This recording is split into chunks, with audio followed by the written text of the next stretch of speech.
آپ سن رہے ہیں کہانی باپ اور بیٹا ون گلوب چینل پر۔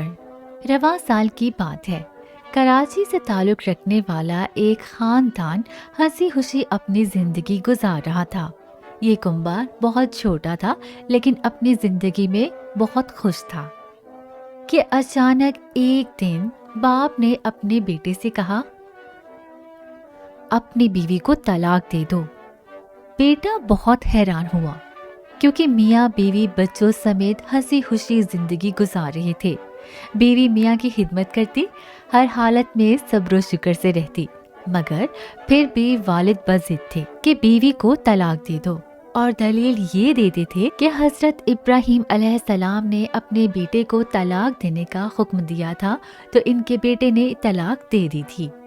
بیٹا بے حد پریشان ہوا، ایک طرف تو باپ کا حکم اور دوسری طرف بیوی بچوں کے مستقبل کا سوال تھا۔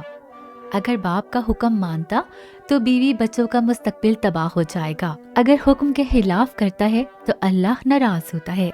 نوجوان نے یہ سن رکھا تھا کہ ان کے محلے کے ایک مفتی صاحب کے پاس ہر مسئلے کا حل موجود ہوتا ہے۔ اس نے سوچا موقع اچھا ہے، چلو اس بات کو آزماتے ہیں۔ وہ خوف اور امید کے جذبات لے کر مفتی صاحب کے پاس پہنچا۔ مفتی صاحب نے نوجوان کو گھبرایا ہوا دیکھا تو پوچھا کہ کیا بات ہے، آپ کچھ پریشان نظر آ رہی ہیں۔ نوجوان کو ان کے لہجے میں ہمدردی نظر آ رہی تھی تو نوجوان نے سارا مسئلہ مفتی صاحب کو بیان کر دیا۔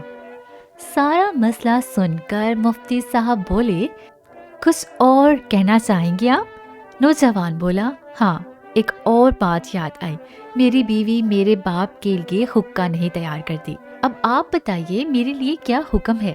مفتی صاحب بولے، اگر مسئلہ ایسے ہی ہے جیسے آپ نے بیان کیا ہے تو جناب، اگر آپ کے والد صاحب حضرت ابراہیم علیہ السلام کی طرح اور آپ حضرت اسماعیل علیہ السلام کی طرح ہیں تو طلاق دے دیں ورنہ رہنے دیں۔ تو دوستو، اگر آپ ایسی ہی کہانیاں سننا چاہتے ہیں تو ہمارے چینل کو سبسکرائب کرنے کے بعد گھنٹی کے نشان کو ضرور پریس کریں۔